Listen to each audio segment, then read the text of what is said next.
নমস্কাৰ, মই ৰঞ্জন চৌধুৰী। আজি খুব গুৰুত্বপূৰ্ণ এটা কথা আপোনাৰ লগত পাতিব বিচাৰিছোঁ, যোনটো মই তো সদায় ক্লেইমে কৰি থাকোঁ। আমি যিবিলাক কথা পাতোঁ, যোনটো এংগেলত কথা পাতোঁ, বেলেগ চেনেলে নকৰে।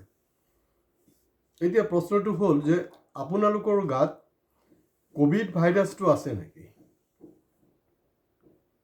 ক'ভিড ভাইৰাছ আছে নে নাই মই জাষ্ট থ্ৰ' কৰিছোঁ আপোনালোক। কমেণ্ট বক্সত কমেণ্টছ কৰিব। আৰু যোৱাকালি মই যোনটো এপিছ'ড কৰিছিলোঁ সেইটো হ'ল যে 6 জনগোষ্ঠী জনজাতিকৰণক লৈ যোনটো ভাওনা হ'ল তাৰ ওপৰতে। তাতে একজন লিখিছে ক'ভিড ভেকচিনৰ ওপৰত আলোচনা কৰিবলৈ। তো মই তেখেতক স্পষ্টকৈ ৰিপ্লাই দিছোঁ যে ভাল ছাবজেক্ট, কিন্তু এইবিলাকৰ ভিউ খুব কম হয়। তো মোৰ বিশেষ অনুৰোধ, সুব্ৰত গগৈ ডাঙৰীয়া, বোধ কৰোঁ আপুনি লিখিছিলে কমেণ্ট বক্সত। তো এটা অনুৰোধ হ'ল, যোনদিনাখন মই যোনটো এপিছ'ডৰ ওপৰত কথা পাতিম, আপুনি প্ৰথমতে তাৰ ওপৰত যি আপোনাৰ ৰিয়েকশ্যন আপুনি লিখিব, কমেণ্টছটো লিখিব। তাৰপিছত যদি কিবা ছাজেশ্যন থাকে লিখিব। আৰু আজি দিনটোতে, আজি হ'লগৈ 1 ডিচেম্বৰ। অলপ মনত পেলাওক, 1 ডিচেম্বৰ 2019 ফাৰ্ষ্ট ক'ভিডৰ খবৰটো কিন্তু চাইনাত ওলাইছিলে, ফাৰ্ষ্ট ওলাইছিলে কথাটো। আৰু তাৰপিছততো কি হ'ল নহ'ল সেইবিলাক দেখিলেই।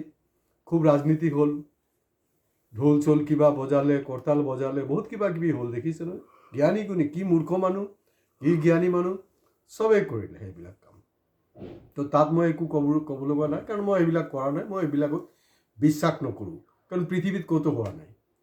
পৃথিৱীত য'ত হৈছে বেলেগ বেলেগ ঠাইত ক্লেপিং যে কৰি আছিলে, এইবিলাক হ'ল যে ডক্তৰ আৰু যে আপোনাৰ তাৰ লগত যে নাৰ্ছেছ আছে, বাকী যিবিলাক মানে হেল্থ ৱাৰ্কাৰ আছে, তেওঁলোকৰ যোনটো কাম আগবঢ়াইছে, তেওঁলোকৰ কাৰণে ক্লেপিং কৰিছিলে। কিন্তু ইণ্ডিয়াত কি হ'ল, এই হিন্দু ৰাষ্ট্ৰ বিশ্বগুৰুৰ নামত চবেই হাঁহি আছিলে, গোটেই বিশ্ব হাঁহি আছিলে ইণ্ডিয়াৰ যোনটো কাৰবাৰ হৈ আছিলে। আৰু কি ভাওনা হ'ল আপোনালোকে দেখিলে, এইটো ক'বলগীয়া একো নাই।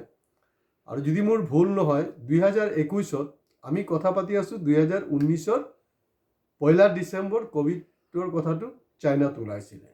তাৰপিছতো তাৰ যি আচল ৰূপ সেইটো কি ধৰণে হ'ল গম পালে।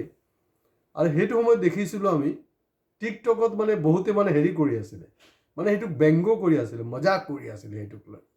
কিন্তু সিহঁতি নাজানে যে তাৰ এফেক্ট আমাৰো হ'ব। এতিয়াও মেণ্টেলিটি আমাৰ চেঞ্জ হোৱা নাই। মাজত শুনিছোঁ আপোনাৰ বাংলাদেশত ভূমিকম্প হৈছে, অসমত আলোচনা হৈছে, ভালেই হ'ল, তাত বাংলাদেশী কেইটা মৰিব। আৰে আচৰিত কাৰবাৰ। বাংলাদেশত হৈছেতো, বাংলাদেশটো আমাৰ গাত লাগি থকা ন, অসমৰ লগত অসমতো হ'ব পাৰে। কি অদ্ভুত চিন্তাধাৰা। তো ক'ভিড ভেকচিনটো ফাৰ্ষ্ট দিয়া হৈছিলে 2021 16 জানুৱাৰী। আৰু সেইদিনাখন অসমীয়া প্ৰতিদিন কাকতত লিড আৰ্টিকেল মোৰ ওলাইছিলে। তাৰমানে মোৰ বিষয়টোৱে আছিলে যে ক'ভিড ভেকচিনৰ কথাটো আছিলে, আৰু ক'ভিড ভেকচিনক লৈ যোনটো ৰাজনীতি হৈ আছে, ক'ভিডক লৈ যি ৰাজনীতি হৈছে তাৰ সম্পৰ্কে মই আলোচনা কৰিছোঁ। তো আপোনাৰ অসমীয়া প্ৰতিদিন কাৰোবাৰ যদি অনলাইন ছাবস্ক্ৰিপশ্যন আছে, আপোনালোকে 2021 16 জানুৱাৰী সেইটো এতিয়া এভেইলেবল হয়, আপোনালোকে পঢ়ি চাব। আৰু মই যি কথাবিলাক লিখিছিলোঁ আৰু অসমীয়া প্ৰতিদিন কাকতত যোনটো কেপশ্যন কৰিছিলে, সেইটো এতিয়াও কিন্তু প্ৰমাণ হৈ আছে। ইয়াত আপোনাৰ মানে আপোনাৰ ইণ্ডিয়াত হ'লগৈ ফাৰ্ষ্ট 16 জানুৱাৰীত দিলে। কিন্তু মোদী কেতিয়া ভেকচিন লৈছিলে জানেনে? চেক কৰিব, 1 মাৰ্চ ল'লে। ইমান টেঙৰ হৈ চালে যে কোনোবাই মৰে নেকি, কি হয় নহয়, তেনেকুৱাকৈ। 1 মাৰ্চ 2021। তেওঁৰ ড্ৰেছটো অলপ মনত পেলাওক, ডিঙিত অসমীয়া গামোচা আছিলে। তাৰমানে 2021 অসম এছেম্বলি ডিঙিত অসমীয়া গামোচা লৈছে। আন টাইমে সেইটো গামোচা নলয়, কিন্তু সেইটো লৈছে। যে সাউথ ইণ্ডিয়ান দুইজন, কেৰেলাৰ চাব দুইজন নাৰ্ছ তেওঁক ভেকচিনটো পুছ কৰি আছে। আৰু এইটোতো আচৰিত কাৰবাৰ। কাৰোবাক যদি কোনোবা ভেকচিন পুছ কৰে, সেইটো সময়ত হাঁহি থাকে নেকি কওকচোন বাৰু। অৱশ্য তেনেকুৱা দৃষ্টান্ত আমি এইবাৰ দেখিলোঁ জুবিন গাৰ্গৰ জন্মদিনত ৰক্তদান হ'ল নহয়। হিমন্ত বিশ্ব শৰ্মা দেখোন ৰক্তদান কৰি আছে হাঁহি। মইতো আপোনালোকে চাব ব্লাড বেংকত যিবিলাক ব্লাড দিয়ে, হাঁহি থাকে নেকি। সেইটো মই আগতো কৈছোঁ, আকৌ পুনৰবাৰ কৈ আছোঁ। দ্বিতীয় কথাটো হ'ল যে ইমান শ্বৰ্ট ডিউৰেশ্যনত ক'ভিড ভেকচিন ওলোৱাটো অসম্ভৱ আছিলে, চিধা কথা। তাৰ লগত বহু ৰাজনীতি, আপোনাৰ মেডিচিন কোম্পানীবিলাকৰ হেৰি আছে, আৰু য'ত আমাৰ ক'ভিড ভেকচিন হেৰি হৈছিলে তাততো যি ধৰণৰ ডেমো কৰিছিলে আমাৰ প্ৰাইম মিনিষ্টাৰ, এজ ইফ যে সেইটো ইণ্ডাষ্ট্ৰি মানে সেইটো ফেক্টৰীটো মানে হেৰি হয়, মানে গভৰ্ণমেণ্ট অফ ইণ্ডিয়াৰ হয়। No' it was a private industry. তাৰপিছতে যেতিয়া মই ক'ভিড ভেকচিন লোৱা নাছিলোঁ, মই আজি নামটো নকওঁ কাৰণে ভিডিঅ' কৰাৰ আগত মোৰ এই খুব ঘনিষ্ঠ, খুব ভাল doctor, he is one of the famous doctor of Assam, মই নাম নকওঁ বাৰু, তেওঁ কিন্তু এতিয়ালৈকে ভেকচিন লোৱা নাই।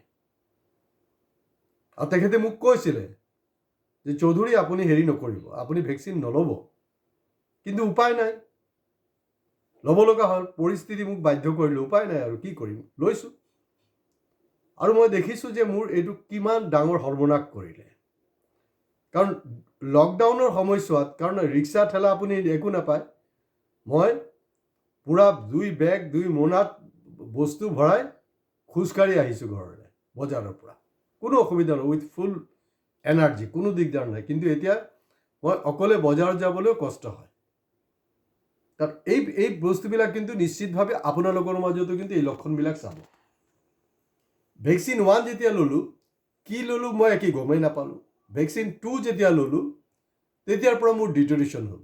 আৰু সেইটো চাই কিনি সেই যে মোৰ ঘনিষ্ঠ ডক্টৰজনে যি কথা কৈছিলে, সেইটো সন্মান জনাই মই বুষ্টাৰ ড'জ লোৱা নাই। বুষ্টাৰ ড'জ লোৱা নাই বুলি বোধ কৰোঁ মই বাচি আছোঁ এতিয়ালৈকে। আৰু ক'ভিডৰ ওপৰত মই বিভিন্ন এংগেলত মই প্ৰবন্ধ লিখিছোঁ। সেইটো সময়ত পেপাৰ যে মানুহে পঢ়া নাছিলে, কিয় পঢ়িব লাগে, সেইবিলাক সম্পৰ্কে আলোচনা কৰিছোঁ। তো মই ক'ব বিচাৰিছোঁ, মই কিন্তু ডক্টৰ হিমন্ত বিশ্ব শৰ্মা নহয়, মই ডক্টৰ হোমোজ্জ্বল ভট্টাচাৰ্যী নহয়।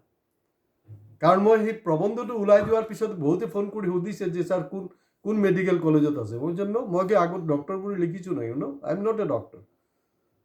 মই একজন মূৰ্খ মানুহ, কিন্তু মোৰ মূৰ্খ মগজত যি খেলিছে মই তাকে লিখিছোঁ। আৰু মই দেখিছোঁ গোটেই অসমত এইটো প্ৰশংসা পাইছে। 2-এজনৰ ডাউট আছিলে, সেইকাৰণে সুধিছে, গ'ল। এতিয়া এটা বস্তু মন কৰিব যে আগত আমাৰ কিন্তু ছিজনেলি আপোনাৰ কফ, কাহ এইবিলাক হয়, জ্বৰ আহে।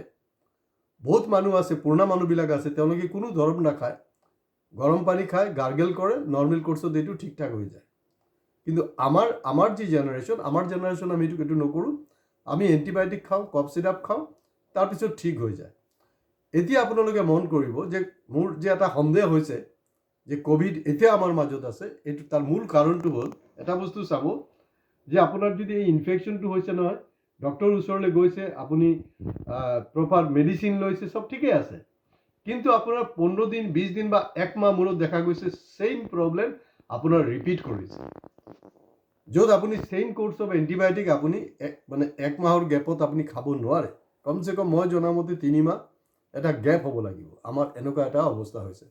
তো গতিকে মাস্ক আপোনালোকে ইউজ কৰিব, ইউজ কৰাটো খুব জৰুৰী হয় আজিৰ দিনত। কাৰণ এক হ'লগৈ পলিউশ্যন, 2 নম্বৰ হ'লগৈ এই যে যধে মধে এই যে আপোনাৰ কিবা চেক বিতৰণ, মানে কোনো ধৰণৰ বস্তু মেইনটেইনেই নহয়।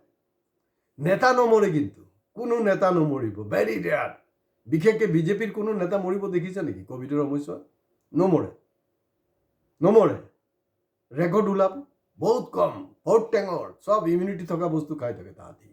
আৰু প্ৰাইম মিনিষ্টাৰটো খুদে 1000 টকীয়া আপোনাৰ মাছৰুম খায়, সেইটো আৰু ক'বলৈ নাই। সেইটো সময়ত মই এটা বস্তু লিখিছিলোঁ যে ইমান যে খৰধৰকৈ কামটো হ'ল, এইটোত কি হ'লগৈ আপোনাৰ মানে যদি সেইটো আমাৰ কাম নহয়, ভৱিষ্যতত কি হ'ব যে আমাৰ যে মেডিচিনৰ যে মানদণ্ড বা মেডিচিনৰ যে মানে এফেক্ট লৈ কিন্তু বিশ্বত সেইটো লৈ এটা ডাউট সৃষ্টি হ'ব। আৰু ঠিক একজেক্টলি সেইটোৱে হ'ল ক'ভিডৰ পিছত। চাব আমাৰ ইণ্ডিয়াৰ যিমান মেডিচিন বাহিৰৰ দেশলৈ গৈ আছিলে নহয়, আপোনালোকে পেপাৰে পাবই, বহু মেডিচিন কিন্তু সেইবিলাক কোৱালিটি হেৰি হোৱা নাই বুলি, ষ্টেণ্ডাৰ্ড হেৰি হোৱা নাই, সেইবিলাক ৰিটাৰ্ণ হৈছে বা বেন কৰিছে। আৰু ইণ্ডিয়া এনেকুৱা এটা বিশ্বগুৰু, ইণ্ডিয়াত কিন্তু আজিও যোনটো মেডিচিন আপোনাৰ বাংলাদেশ, নেপালত নচলে, সেইটো মেডিচিন কিন্তু আজিৰ দিনতো ইণ্ডিয়াত বাকাইদা চলি আছে। কাৰণ ইলেক্ট্ৰিকেল বণ্ড নে কিবা এটা কৰিছিলে নহয়, ইলেক্ট্ৰল বণ্ড কৰিছিলে তেওঁলোকে। এই ইলেক্ট্ৰল বণ্ডতো চাব যে বিজেপি দলে হায়েষ্ট যে আপোনাৰ অনুদান পাইছে তাত কিন্তু যথেষ্ট ফাৰ্মা কোম্পানী আছিলে। তো গতিকে মই আপোনালোকৰ এটাই অনুৰোধ, এই ভিডিঅ'টো সকলো মানুহে চোৱাটো উচিত। কাৰণ এই বাকী কথা বতৰাবিলাকতো মই পাতি থাকোঁ, আৰু আজি স্পেচিয়েল ডে 1 ডিচেম্বৰ, সেইকাৰণে আকৌ মনত পেলাইছোঁ। আৰু মই যি চিমটমছবিলাকৰ কথা কৈ আছোঁ, এইটো আপোনাৰ আশে পাশে যদি কাৰোবাৰ হৈছে আপোনালোকে নিজে কেয়াৰিং দিয়ক। আৰু কোনো একজন ডক্টৰৰ ওপৰত আপোনালোক কেতিয়াও ডিপেণ্ডেণ্ট নহ'ব। আজি দিন ইমান বেয়া হৈছে, 2জন ডক্টৰৰ লগত ক্ৰছ চেক কৰিব আৰু নিজে নিজৰ কমন চেন্স খটাব লাগিব। আৰু এতিয়া আটাইতকৈ ডাঙৰ সমস্যাটো হ'ল, ভাল ডক্টৰ হ'লে নহ'ব, you should be very good patient and a conscious patient. আপুনি যদি কনচিয়াছ পেচেণ্ট নহয় আপোনাক কিন্তু ডক্টৰে মাৰি পেলাব, চিধা কথা। কাৰণ ডক্টৰ আগৰ নিচিনাকৈ ডক্টৰ নাই। এতিয়া যধে মধে আপোনাৰ মেডিকেল কলেজ খুলি আছে, পঢ়া শুনাৰ মানদণ্ড দেখিছে। এটা এপ্লিকেশ্যন লিখিব দিলে লিখিব নোৱাৰে, সেইবিলাকে আকৌ মেট্ৰিকৰ পিছত লিখিব নোৱাৰে। আমিতো ধৰি লওক ক্লাছ 7-8 ষ্টেণ্ডাৰ্ডতো লিখিব পাৰিছিলোঁ। তো গতিকে বি কেয়াৰফুল, হাইজিনিক থাকক আৰু চেষ্টা কৰক যাতে অলপ ইমিউনিটি থকা বস্তু আপোনালোকে খাব পাৰে। আৰু দুখীয়া মানুহৰ কাৰণেও বহুত বস্তু আছে, আপোনালোকে সেইটো নিজে বাছি ল'ব। চ' মই সেইটো লৈ জ্ঞান দিবলৈ নাযাওঁ, কিন্তু আপোনালোকে এইটো কোনো ধৰণৰ কৃপণালি কৰিব। এই ভিডিঅ'টো মেক্সিমামৰ পৰা মেক্সিমাম শ্বেয়াৰ কৰক। যদি শ্বেয়াৰ নকৰে তেতিয়াহ'লে আমি ধৰি ল'ম যে অসমীয়া মানুহ মানে মেডিকেল ছায়েন্সত নিজক নিজে ডেভেলপ কৰাব নোখোজে, এনেকৈ গেলি পচি মৰিবলৈ তেওঁলোকে ইচ্ছা প্ৰকাশ কৰিছে। নমস্কাৰ।